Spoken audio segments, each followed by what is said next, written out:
Welcome our YouTube channel GS with Aansu. 68 BPSC PT के लिए set practice कराया जा रहा है अर्जन पब्लिकेशन से, जिसमें आज हम लोग सेट नंबर 12 को लगाने वाले हैं। इससे पहले सेट नंबर 1 से 11 तक ऑलरेडी करा दिया गया है। जो लोग नहीं देखे हैं तो वो लोग प्लेलिस्ट चेक कर सकते हैं। स्टार्ट करने से पहले आप लोगों से एक ही रिक्वेस्ट है, प्लीज़ वीडियो को लाइक और किसी भी एक ग्रुप में शेयर जरूर कर दीजिएगा। चलिए शुरू करते हैं और आप लोग भी सोचिएगा अपना आंसर क्या हो सकता है। पहला प्रश्न है, राष्ट्रीय दल के रूप में मान्यता प्राप्त करने के लिए किसी पार्टी को कम से कम कितने वैध मत प्राप्त करने होंगे? आंसर है ऑप्शन नंबर सी, 4 या अधिक राज्यों में वैध मतों के 6%। अगला प्रश्न देखते हैं, जम्मू कश्मीर के राज्यपाल की नियुक्ति कौन करता है? जम्मू कश्मीर के राज्यपाल की नियुक्ति करता है भारत का राष्ट्रपति। अगला प्रश्न है, भारतीय संविधान की रचना में निम्न में से किसने सर्वाधिक गंभीर प्रभाव छोड़ा है? भारतीय संविधान की रचना में सर्वाधिक गंभीर प्रभाव छोड़ा है भारत सरकार अधिनियम 1935। अगला प्रश्न देखते हैं, संविधान के 73वें संशोधन द्वारा सुझाए गए लक्षणों में कौन सा गलत है? पहला कथन दिया गया है, पंचायतों का 5 वर्ष का निश्चित कार्यकाल होगा। यदि इसे अवधि से पहले भंग किया जाता है तो 6 माह के भीतर नया चुनाव कराना आवश्यक है। तो दोस्तों यह सही दिया गया है। अगला कथन है, पंचायतों का चुनाव राज्य के चुनाव आयोग द्वारा कराया जाएगा। यह भी सही दिया गया है। कमजोर वर्गों तथा महिलाओं के लिए अनिवार्य रूप से सीटें आरक्षित की गई है। यह भी सही दिया गया है। अगला है, वित्त की व्यवस्था योजना आयोग करेगा। तो दोस्तों यही गलत दिया गया है। हमें गलत का चयन करना था तो ऑप्शन नंबर डी गलत है। अगला प्रश्न है, भारत में संघ और राज्यों के लिए किस राज्य को छोड़कर एक ही संविधान है? तो दोस्तों वह राज्य है जम्मू कश्मीर। अगला प्रश्न देखते हैं, पंचायतों के चुनाव कराने हेतु निर्णय किसके द्वारा लिया जाता है? पंचायतों के चुनाव कराने हेतु निर्णय लिया जाता है राज्य सरकार के द्वारा। अगला प्रश्न देखते हैं, मोस्ट इंपॉर्टेंट प्रश्न है, न्यायमूर्ति यूसी बनर्जी आयोग का गठन किया गया था। न्यायमूर्ति यूसी बनर्जी आयोग का गठन किया गया था वर्ष 2002 की गोधरा घटना की जांच के लिए। Option number A. अगला प्रश्न देखते हैं, भारत के संविधान के अनुसार निम्नलिखित में से कौन सा देश के शासन के लिए आधारभूत है? भारत के संविधान के अनुसार देश के शासन के लिए आधारभूत है राज्य के नीति निदेशक तत्व। अगला प्रश्न देखते हैं, निम्न में से वह निकाय कौन सा है जिसका अध्यक्ष उस सदन का सदस्य नहीं होता है? तो दोस्तों वह निकाय है राज्यसभा। Option number B. अगला प्रश्न देखते हैं, आर्थिक नियोजन विषय है। आर्थिक नियोजन विषय है समवर्ती सूची का। अगला है, जातीय भेदभाव किस सिद्धांत के विरुद्ध है? जातीय भेदभाव विरुद्ध है सामाजिक समानता तथा सामाजिक न्याय के सिद्धांत के विरुद्ध। Option number D. अगला प्रश्न है, भारतीय संविधान के मौलिक अधिकारों के अंतर्गत इनमें से क्या सम्मिलित नहीं है? भारतीय संविधान के मौलिक अधिकार के अंतर्गत जो सम्मिलित नहीं है वह है ऑप्शन नंबर डी, समान कार्य के लिए समान वेतन का अधिकार, जो कि मौलिक अधिकार के अंतर्गत सम्मिलित नहीं है। जबकि ये तीनों सम्मिलित हैं, भाषण की स्वतंत्रता का अधिकार, विधि के समझ समानता का अधिकार, संवैधानिक उपचारों का अधिकार, यह तीनों मौलिक अधिकारों के अंतर्गत सम्मिलित हैं। अगला प्रश्न देखते हैं, इंपॉर्टेंट प्रश्न है, राष्ट्रीय कृषि और ग्रामीण विकास बैंक यानी कि नाबार्ड की स्थापना किस पंचवर्षीय योजना की अवधि में की गई थी? तो दोस्तों नाबार्ड की स्थापना की गई थी 6ठी पंचवर्षीय योजना के कार्यकाल में। अगला प्रश्न देखते हैं, नीति आयोग के विषय में निम्न में से कौन सा एक सही नहीं है? नीति आयोग के विषय में जो सही कथन नहीं है वह है ऑप्शन नंबर बी। इसमें एक पूर्णकालिक अध्यक्ष होता है, जो कि गलत दिया गया है। बाकी तीनों सही दिए गए हैं। इसका गठन योजना आयोग के स्थान पर किया गया। इसका गठन जनवरी 2015 में किया गया था। यह सहकारी संघवाद के सिद्धांत पर आधारित है। चलिए अगला देखते हैं। विशेष आहरण अधिकार की सुविधा निम्नलिखित में से किसमें उपलब्ध है? विशेष आहरण अधिकार की सुविधा उपलब्ध है अंतर्राष्ट्रीय मुद्रा निधि में, ऑप्शन नंबर बी। अगला प्रश्न देखते हैं। भारत में राष्ट्रीय आय समंको का आकलन किसके द्वारा किया जाता है? इंपॉर्टेंट प्रश्न है। भारत में राष्ट्रीय आय का आकलन किया जाता है केंद्रीय सांख्यिकी संगठन के द्वारा, यानी कि सीएसओ। सीएसओ की स्थापना 1951 में की गई थी। अगला प्रश्न देखते हैं। राष्ट्रीय आय समिति का गठन किसकी अध्यक्षता में किया गया था? राष्ट्रीय आय समिति का गठन किया गया था पीसी महालनोबिस की अध्यक्षता में। अगला है। भारत में भारी उद्योग को किस पंचवर्षीय योजना के दौरान प्राथमिकता दी गई? आंसर है ऑप्शन नंबर बी, दूसरी पंचवर्षीय में। अगला प्रश्न देखते हैं। निम्नलिखित प्रत्यक्ष करों में से किस कर से सरकार को अधिकतम राजस्व की प्राप्ति होती है? तो दोस्तों वह कर है निगम कर, ऑप्शन नंबर ए। अगला प्रश्न देखते हैं। राष्ट्रीय कृषि तथा ग्रामीण विकास बैंक नाबार्ड कैसा बैंक है? राष्ट्रीय कृषि तथा ग्रामीण विकास बैंक कैसा बैंक है? तो विकास बैंक, ऑप्शन नंबर सी। दोस्तों आगे 10 प्रश्न मैथ के दिए गए हैं। जिन्हें भी बनाना हो तो वह वीडियो पॉज करके बना सकते हैं। मैं सभी का आंसर बता देता हूं। 21 का आंसर हो जाएगा ऑप्शन नंबर सी। 22 का आंसर होगा ऑप्शन नंबर ए। 23 का आंसर होगा ऑप्शन नंबर डी। 24 का आंसर होगा ऑप्शन नंबर ए। 25 का आंसर होगा ऑप्शन नंबर बी। 26 का आंसर होगा ऑप्शन नंबर ए। 27 का आंसर होगा ऑप्शन नंबर बी। 28 का आंसर होगा ऑप्शन नंबर बी। 29 का आंसर होगा ऑप्शन नंबर सी।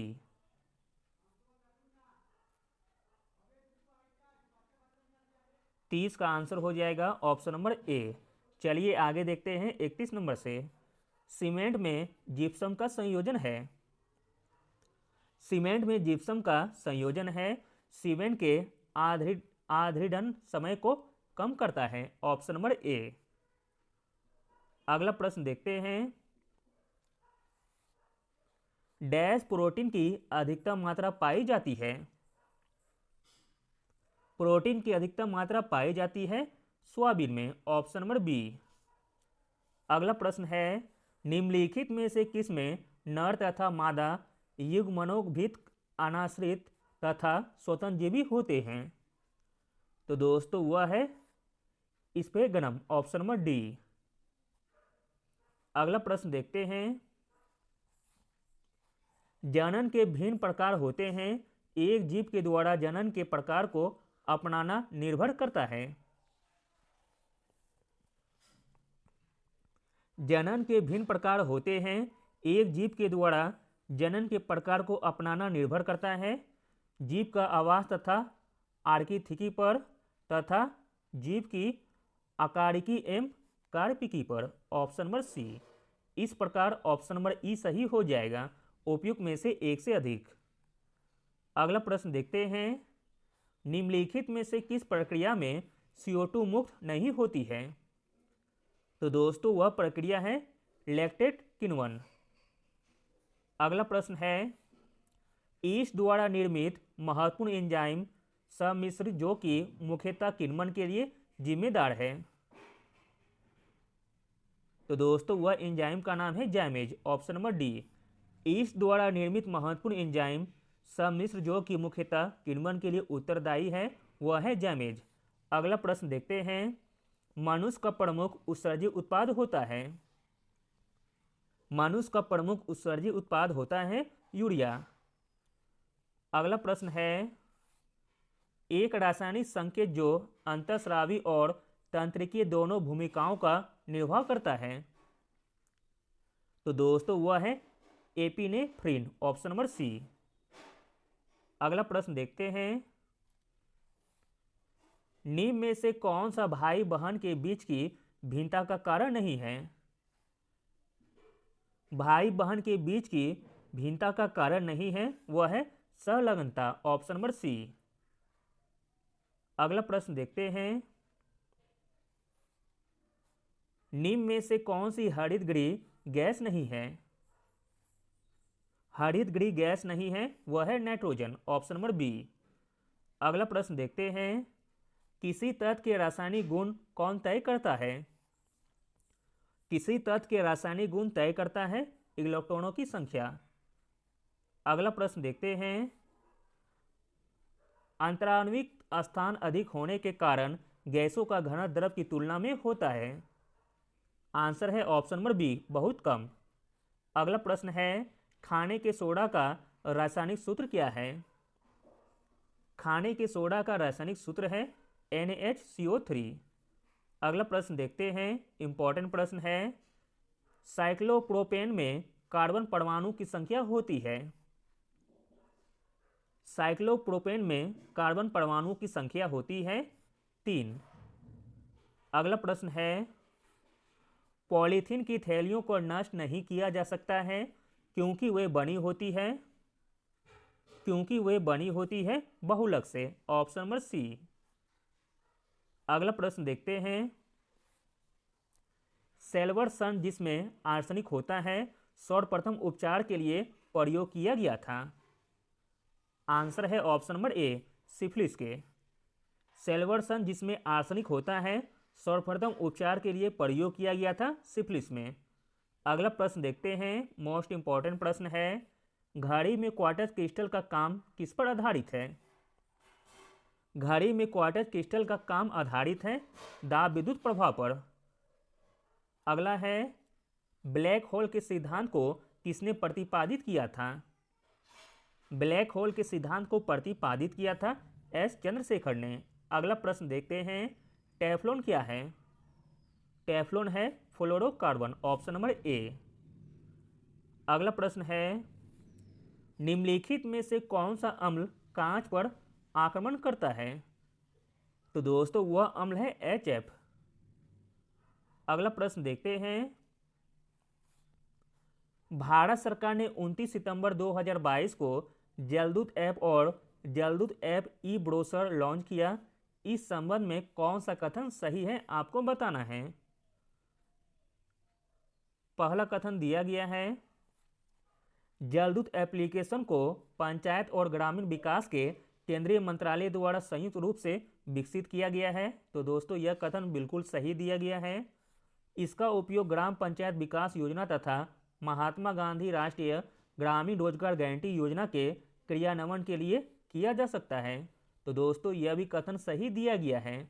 इस प्रकार ऑप्शन नंबर सी सही हो जाएगा, 1 और 2 दोनों सही हैं। अगला प्रश्न देखते हैं, इंपॉर्टेंट प्रश्न है, उस पोर्टल का नाम बताइए जिसे प्रधानमंत्री नरेंद्र मोदी ने भारत के विदेश व्यापार से संबंधित सभी आवश्यक जानकारी प्राप्त करने के लिए लॉन्च किया है। तो दोस्तों वह ऐप का नाम है निर्यात, ऑप्शन नंबर बी। अगला प्रश्न देखते हैं, निम्नलिखित में से किसने 10 अगस्त 2022 को डिजिटल ऋण देने के लिए नियामक ढांचा जारी किया है। आंसर है ऑप्शन नंबर बी, भारतीय स्टेट बैंक ने। अगला प्रश्न देखते हैं, RBI ने लेन देन के लिए ई जनादेश के अतिरिक्त कारक की सीमा को 5000 से बढ़ाकर कितना कर दिया है। RBI ने लेन देन के लिए ई जनादेश के अतिरिक्त कारक की सीमा को 5000 से बढ़ाकर कर दिया है 15000। अगला प्रश्न है कमल द गुनाजी लघु आर चंपा के लिए निम्न विकल्पों में से सही संयोजन पहचानिए। तो दोस्तों इसका सही संयोजन हो जाएगा option number A. Kamal the जनजाति पाई जाती है पटना में, गुनाजी नवादा में, लघु आड़ जमुई में तथा चंपा भागलपुर में। अगला प्रश्न देखते हैं किसानों को खड़ी फसल हेतु आर्थिक सहायता उपलब्ध कराने हेतु मुख्यमंत्री कृषि आशीर्वाद योजना किस राज्य सरकार के द्वारा शुरू की गई है। मुख्यमंत्री कृषि आशीर्वाद योजना शुरू की गई है झारखंड राज्य सरकार के द्वारा। अगला प्रश्न देखते हैं केंद्र सरकार ने अक्टूबर 2022 में कोनो नेशनल पार्क तथा अनिर्दिष्ट क्षेत्रों में चीता परिचय योजना की निगरानी के लिए चीता टास्क फोर्स का गठन किया। इस संबंध में दिए गए कथनों पर विचार कीजिए। पहला कथन दिया गया है यह टास्क फोर्स 2 वर्ष के लिए काम करेगी तथा इसके कामकाज को राष्ट्रीय बाघ संरक्षण प्राधिकरण सुगम बनाएगा। तो दोस्तों यह कथन गलत दिया गया है। अगला कथन देखते हैं यह चीते के समग्र स्वास्थ्य व्यवहार तथा रख रखाव की स्थिति के आधार पर भारत में चीते के परिचय पर सिफारिश देगा। तो दोस्तों यह भी कथन गलत दिया गया है। हमें गलत कथन का चयन करना था तो ऑप्शन नंबर डी सही हो जाएगा। ना तो 1 और ना ही 2 सही दिए गए हैं। अगला प्रश्न देखते हैं भारत के 75वें शतरंज ग्रैंड मास्टर कौन बन गए हैं। इंपॉर्टेंट प्रश्न है। भारत के 75वें शतरंज ग्रैंड मास्टर बन गए हैं Nihal Sarin. Option number D. अगला प्रश्न है नार्वे विश्व प्रेस स्वतंत्रता सूचकांक 2022 में सबसे ऊपर है। इस सूचकांक में भारत का क्या स्थान है। तो दोस्तों भारत का स्थान है 150वां स्थान। अगला प्रश्न देखते हैं business to consumer e commerce index किस वैश्विक संस्था के द्वारा वार्षिक स्तर पर जारी किया जाता है। तो दोस्तों यह जारी किया जाता है अंकटाड के द्वारा। Business to consumer e commerce index जारी किया जाता है अंकटाड के द्वारा। अगला प्रश्न देखते हैं 20वें ग्रैंड स्लैम जीतने वाला विश्व का प्रथम पुरुष खिलाड़ी कौन है। इंपॉर्टेंट प्रश्न है वीवीआई प्रश्न। 20वें ग्रैंड स्लैम जीतने वाला विश्व का प्रथम पुरुष खिलाड़ी है रोजर फेडरर। अगला प्रश्न देखते हैं स्वच्छ भारत मिशन शहरी 2.0 ने निम्नलिखित में से किन शहरों के लिए राष्ट्रीय व्यवहार परिवर्तन संचार रूपरेखा शुरू की है। आंसर है ऑप्शन नंबर डी कचरा मुक्त शहर। अगला प्रश्न देखते हैं गोल्ड कार्यक्रम का दूसरा चरण 28 जून 2022 को शुरू किया गया। यह जनजातीय मामलों के मंत्रालय तथा निम्न में से किसकी एक संयुक्त पहल है। आंसर है ऑप्शन नंबर सी मेटा के साथ। अगला प्रश्न देखते हैं 11 अक्टूबर 2022 को प्रधानमंत्री नरेंद्र मोदी ने उज्जैन के महाकाल लोक कॉरिडोर के पहले चरण का उद्घाटन किया। इस संबंध में दिए गए कथनों पर विचार कीजिए। चलिए देखते हैं कौन सा कथन सही है आपको बताना है। पहला कथन दिया गया है महाकाल मंदिर भारत के 12 ज्योतिर्लिंगों में से एक है जिसकी मुख दक्षिण दिशा की ओर है। तो दोस्तों यह कथन सही दिया गया है। 800 करोड़ की लागत से बढ़ने वाला यह गलियारा काशी विश्वनाथ कॉरिडोर से 4 गुना बड़ा है। यह भी कथन सही दिया गया है। अगला कथन है इस योजना के तहत निर्मित इस गलियारे में 2 प्रमुख द्वार नंदी द्वार तथा पिनाकी द्वार है। यह भी कथन सही दिया गया है। इस प्रकार ऑप्शन नंबर सी सही हो जाएगा। अगला प्रश्न देखते हैं मोस्ट इंपॉर्टेंट प्रश्न है सेमीकंडक्टर नीति 2022-27 शुरू करने वाला पहला भारतीय राज्य कौन सा है। सेमीकंडक्टर नीति 2022-27 शुरू करने वाला पहला भारतीय राज्य है गुजरात। अगला प्रश्न देखते हैं 15वें वित्त आयोग के अध्यक्ष किसे नियुक्त किया गया है। 15वें वित्त आयोग का अध्यक्ष नियुक्त किया गया है एनके सिंह जी को।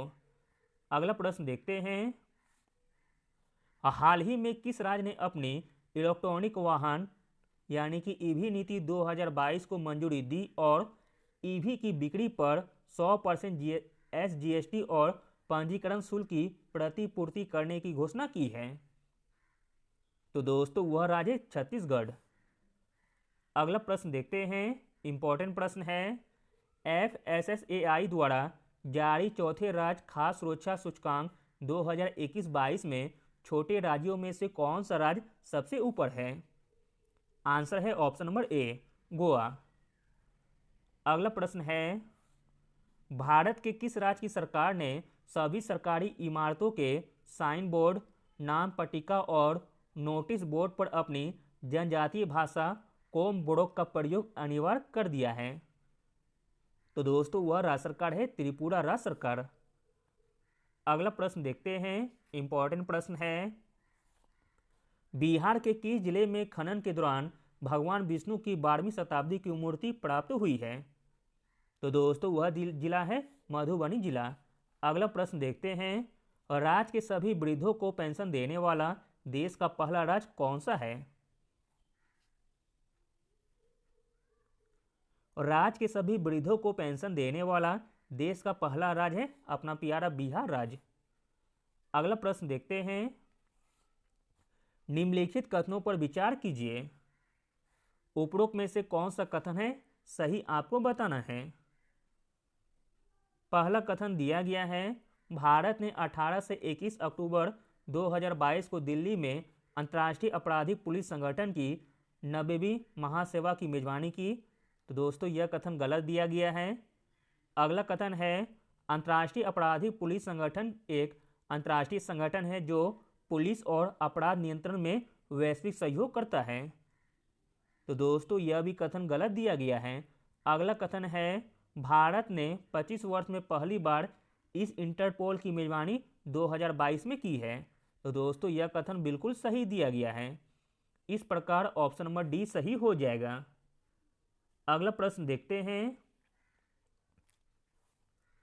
किस देश ने संयुक्त राष्ट्र विश्व पर्यटन संगठन से अपना नाम वापस लिया है? तो दोस्तों वह देश है रूस, ऑप्शन नंबर डी। अगला प्रश्न है, मंडन मिश्रा विद्यापति मुल्ला दाऊद ज्योतिश्वर ठाकुर के लिए निम्न विकल्पों में से सही संयोजन पहचानिए। तो दोस्तों इसका राइट आंसर हो जाएगा ऑप्शन नंबर ए, भाग विवेक, जो कि लिखा गया है मंडन मिश्र के द्वारा, पदावली विद्यापति के द्वारा, चंद्रयान मुल्ला दाऊद के द्वारा, वन रत्नाकर ज्योतिश्वर ठाकुर के द्वारा लिखा गया है। अगला प्रश्न देखते हैं, डीआरडीओ के द्वारा स्वदेश निर्मित ड्रोन रुस्तम 2 का सफल परीक्षण किस केंद्र से किया गया है? आंसर है ऑप्शन नंबर ए, कर्नाटक के चित्रदुर्ग से। अगला प्रश्न है, अंग महाजनपद की राजधानी थी? तो दोस्तों अंग महाजनपद की राजधानी थी चंपा। अगला प्रश्न देखते हैं, अशोक का स्तंभ लेख बिहार के किस जिले से प्राप्त हुआ था? अशोक का स्तंभ लेख बिहार से प्राप्त हुआ था चंपारण जिले से। अगला प्रश्न है, नालंदा विश्वविद्यालय को किसने ध्वस्त किया? आंसर है बख्तियार खिलजी। अगला प्रश्न है, 12वीं शताब्दी में पश्चिमी बिहार, चंपारण और मुजफ्फरपुर में कौन सा राज्य संगठित हुआ? आंसर है ऑप्शन नंबर सी, चेरी राज्य। अगला प्रश्न देखते हैं, पलासी के युद्ध के उपरांत बिहार का उपनवाब बना? पलासी के युद्ध के उपरांत बिहार का उपनवाब बना मीरन। अगला प्रश्न देखते हैं, जगदीशपुर के राजा थे? आंसर है option number D, Kunwar Singh. अगला प्रश्न है, बिहार के किस नेता की अध्यक्षता में भारतीय राष्ट्रीय कांग्रेस का एक विशेष अधिवेशन अगस्त 1918 में बंबई में हुआ था? तो दोस्तों वह नेता का नाम था सैयद हसन इमाम। अगला प्रश्न देखते हैं, सांप्रदायिक अवार्ड तथा पूना पैक्ट में क्रमशः दलित वर्ग के लिए कितनी सीटें दी गई हैं? इंपॉर्टेंट प्रश्न है। सांप्रदायिक अवार्ड एवं पूना पैक्ट में क्रमशः दलित वर्ग के लिए सीटें दी गई थी, क्रमशः 71 व 147। अगला प्रश्न देखते हैं, वर्ष 1899-1900 की मुंडा क्रांति का नेता कौन था? आंसर है option number C, Birsa Munda. अगला प्रश्न देखते हैं, इंपॉर्टेंट प्रश्न है, all India trade union Congress का प्रथम अध्यक्ष कौन था? All India trade union Congress का प्रथम अध्यक्ष था लाला लाजपत राय। अगला प्रश्न देखते हैं, वांडीवास का युद्ध अंग्रेज और किनके बीच हुआ था? आंसर है ऑप्शन नंबर ए, फ्रांसीसियों के बीच। अगला प्रश्न है, भारत छोड़ो आंदोलन के समय इंग्लैंड का प्रधानमंत्री कौन था? आंसर है option number B, Winston Churchill. अगला प्रश्न देखते हैं, बॉम्बे में अखिल भारतीय व्यापार संघ कांग्रेस की स्थापना कब हुई थी? बॉम्बे में अखिल भारतीय व्यापार संघ कांग्रेस की स्थापना हुई थी वर्ष 1920 में। अगला प्रश्न देखते हैं, निष्क्रिय विरोध के सिद्धांत का प्रतिपादन किसने किया था? आंसर है option number D, Arvind Ghosh ने। अगला प्रश्न है, अंग्रेजी शासनकाल में भारत का कौन सा क्षेत्र अफीम उत्पादन हेतु प्रसिद्ध था?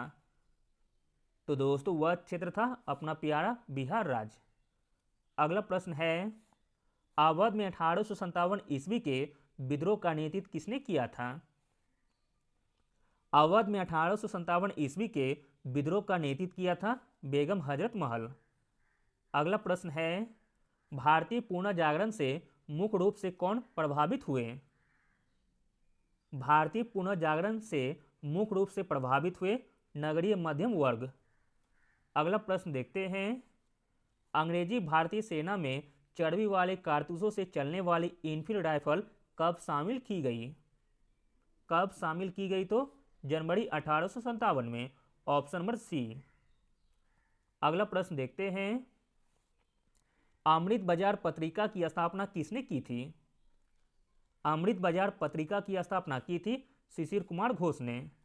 अगला प्रश्न देखते हैं, पहली बार अंग्रेजों ने किस एक्ट के द्वारा शिक्षा के लिए अनुदान दिया? आंसर है option number A, charter act 1813 के तहत।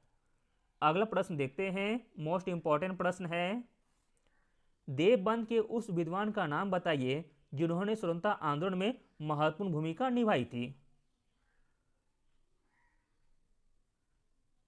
तो दोस्तों देवबंद के वह विद्वान थे चिराग अली, ऑप्शन नंबर डी। अगला प्रश्न है, शारदा मणि कौन थी? शारदा मणि थी रामकृष्ण परमहंस की पत्नी। अगला प्रश्न है, वह कौन सा अंग्रेज अध्यक्ष था जिसने क्रिस मिशन व लॉर्ड बेबल दोनों से वार्ताएं की थी? क्रिस मिशन व लॉर्ड बेबल दोनों से वार्ताएं की थी अबुल कलाम आजाद ने। अगला प्रश्न देखते हैं, गांधी इरविन समझौते के हस्ताक्षरित होने में किसने महत्वपूर्ण भूमिका निभाई थी? तो दोस्तों वह थे तेज बहादुर सप्रू। अगला प्रश्न देखते हैं, अस्थायी बंदोबस्त के तहत जमींदारों को पूरे लगान या भू राजस्व का कितना परसेंट राज्य को देना तय किया गया था? आंसर है ऑप्शन नंबर ए, 89%। अगला प्रश्न है, बिहार के किस जिले में अभ्रक मूलक मिट्टी पाई जाती है? अभ्रक मूलक मिट्टी पाई जाती है बिहार के नवादा जिले में। अगला प्रश्न देखते हैं, बिहार का कौन सा जनपद झारखंड से अंतर्राज्य सीमा नहीं बनाता है? तो दोस्तों वह जनपद है बक्सर। अगला प्रश्न है, उत्तरी बिहार के मैदान का सबसे पूर्वी नदी जो गंगा में मिलती है वह कौन सी है? उत्तरी बिहार के मैदान की सबसे पूर्वी नदी जो गंगा में मिलती है वह है महानंदा नदी। अगला प्रश्न देखते हैं, बिहार में नहरों द्वारा सबसे अधिक सिंचाई किस क्षेत्र में होती है? तो दोस्तों वह क्षेत्र है रोहतास का क्षेत्र। अगला प्रश्न है, क्षेत्रफल की दृष्टिकोण से बिहार के किस जिले में नलकूप तथा न्यूनतम सिंचाई होती है? आंसर है ऑप्शन नंबर ए, मुंगेर में। अगला प्रश्न है, बिहार में कहां पर पायराइट फॉस्फेट एवं केमिकल्स लिमिटेड उर्वरक संयंत्र स्थित है? पायराइट फॉस्फेट एवं केमिकल लिमिटेड उर्वरक संयंत्र स्थित है बिहार के अमझोर में। अगला प्रश्न है, बिहार में चीनी मिट्टी पाई जाती है? बिहार में चीनी मिट्टी पाई जाती है भागलपुर एवं मुंगेर में। अगला प्रश्न है, बिहार में अब तक कुल कितनी बार राष्ट्रपति शासन लागू किया गया है? आंसर है ऑप्शन नंबर सी, टोटल 8 बार। अगला प्रश्न देखते हैं, बिहार पंचायती राज अधिनियम 2006 के अंतर्गत पंचायतों में अति पिछड़े वर्ग के लिए कितने % आरक्षण की व्यवस्था की गई है? आंसर है ऑप्शन नंबर बी, 20%। अगला प्रश्न देखते हैं, बिहार में औद्योगिकीकरण या औद्योगिक विकास नहीं होने का कारण क्या है? आंसर है ऑप्शन नंबर सी, सहयोग प्रदाता संस्थाओं की रुग्णता। अगला प्रश्न देखते हैं, बिहार से होकर गुजरने वाला राष्ट्रीय राजमार्ग कौन सा है? आंसर है ऑप्शन नंबर डी, NH 31। अगला प्रश्न है, बिहार में बोध गया में स्थित महाबोधि मंदिर विश्व विरासत स्थल कब घोषित किया गया था? तो दोस्तों, बोध गया में स्थित महाबोधि मंदिर विश्व विरासत घोषित किया गया था 2002 में। अगला प्रश्न देखते हैं, किस राज्य में सर्वप्रथम अल्पसंख्यक आयोग को वैधानिक अधिकार प्रदान किया गया था?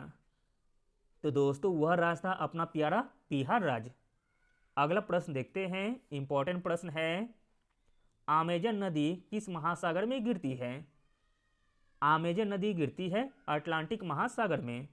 अगला प्रश्न है, डेविस जल संधि किन दो देशों के बीच स्थित है? आंसर है ऑप्शन नंबर ए, ग्रीनलैंड तथा कनाडा के बीच। अगला प्रश्न देखते हैं, सुपीरियर झील किन दो देशों के बीच स्थित है? आंसर है ऑप्शन नंबर ए, अमेरिका तथा कनाडा के बीच। अगला प्रश्न देखते हैं, संघाई किस नदी के किनारे स्थित है? आंसर है ऑप्शन नंबर बी, यांगत्से नदी पर। अगला प्रश्न है, 9 डिग्री चैनल किन्हें अलग करता है? 9 डिग्री चैनल अलग करता है लक्षद्वीप और मिनिकॉय को। अगला प्रश्न देखते हैं, इंपॉर्टेंट प्रश्न है, विश्व का सबसे बड़ा यूरेनियम उत्पादक देश है? आंसर है ऑप्शन नंबर बी, कजाकिस्तान। अगला है, गोंडवाना क्रम की चट्टानें पाई जाती है? गोंडवाना क्रम की चट्टानें पाई जाती है दामोदर घाटी में।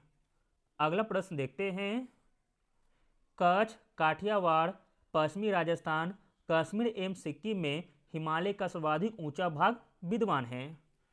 तो दोस्तों, वह भाग है नेपाल हिमालय में। अगला प्रश्न देखते हैं, बेतवा नदी मिलती है? बेतवा नदी मिलती है यमुना में। अगला प्रश्न देखते हैं, निम्न में से कौन सुमेलित नहीं है? जो सुमेलित नहीं है वह है option number D, Rana Pratap Sagar Narmada नदी, जो कि गलत दिया गया है। बाकी तीनों सही दिए गए हैं। गोविंद सागर झील सतलज नदी पर है, गोविंद बल्लभ सागर रिहन नदी पर, गांधी सागर चंबल नदी पर। अगला प्रश्न देखते हैं, भारत में शीतकालीन पवनों की दिशा क्या होती है? भारत में शीतकालीन पवनों की दिशा होती है उत्तर पूर्व से दक्षिण पश्चिम। अगला प्रश्न देखते हैं, सबसे छोटा दिन कब होता है? सबसे छोटा दिन होता है 23 दिसंबर को। अगला है, लाल क्रांति का संबंध किससे है? लाल क्रांति का संबंध है मांस उत्पादन से। अगला प्रश्न देखते हैं, भारत की कितनी % कृषि योग्य भूमि वर्षा पर निर्भर है? आंसर है ऑप्शन नंबर ए, 65%। अगला प्रश्न है, शुष्क भूमि के लिए सर्वाधिक उचित फसल कौन सी है? शुष्क भूमि के लिए सर्वाधिक उचित फसल है मूंगफली। अगला प्रश्न देखते हैं, निम्न में से कौन सा क्षेत्र भारत में चक्रवात से अत्यधिक प्रभावित है? तो दोस्तों, वह क्षेत्र है झारखंड व उत्तरी उड़ीसा। अगला प्रश्न है, अकबर का सिंहारोहण कहाँ हुआ था? आंसर है ऑप्शन नंबर सी, कालानौर में। अगला प्रश्न देखते हैं, भारत के चारों कोनों में 4 मठ किसने स्थापित किए? आंसर है ऑप्शन नंबर बी, शंकराचार्य ने। अगला प्रश्न है, अलाउद्दीन खिलजी के दक्षिण अभियान का सेनापति कौन था? आंसर है option number B, Malik Kafur. अगला प्रश्न देखते हैं, गुलामों की देखभाल के लिए किसने एक पृथक विभाग बनाया?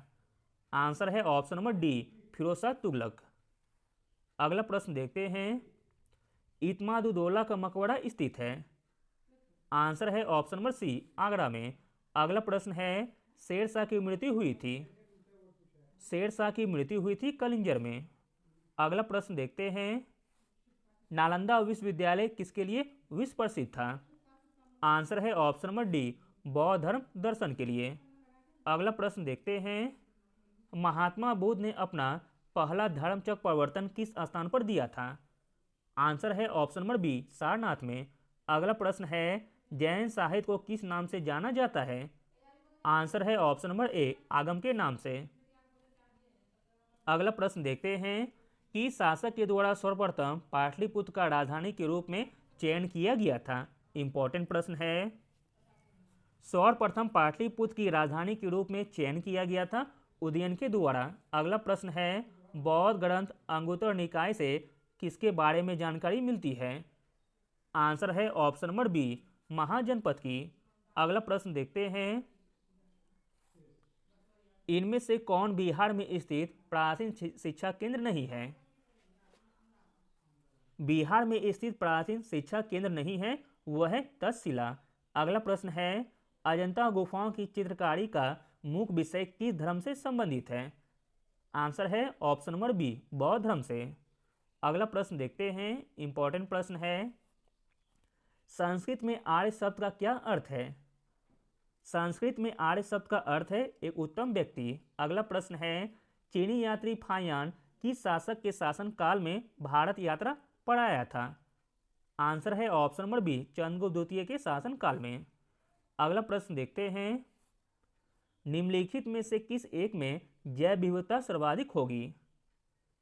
जैव विविधता सर्वाधिक होगी उष्णकटिबंधीय वन में। अगला प्रश्न है, जीव मंडल आरक्षित क्षेत्रों की पहली परियोजना स्कीम कौन सी थी। आंसर है ऑप्शन नंबर बी, नीलगिरी जीव मंडल आरक्षित क्षेत्र। अगला प्रश्न देखते हैं, इंपॉर्टेंट प्रश्न है, भारत में आर्थिक सुधार का जनक किसे कहा जाता है। भारत में आर्थिक सुधार का जनक कहा जाता है पीवी नरसिम्हा राव को। अगला प्रश्न है, दिल्ली चलो का आह्वान किसने किया था। दिल्ली चलो का आह्वान किया था सुभाष चंद्र बोस ने। अगला प्रश्न है, ऑरेंज बुक किस देश का सरकारी दस्तावेज है। ऑरेंज बुक सरकारी दस्तावेज है नीदरलैंड का। अगला और अंतिम प्रश्न देखते हैं, संयुक्त राष्ट्र संघ की सुरक्षा परिषद में निम्न में से कौन सा देश अस्थायी सदस्य नहीं है। संयुक्त राष्ट्र संघ की सुरक्षा परिषद में अस्थायी सदस्य नहीं है, वह है Japan. Option number A. Thank you.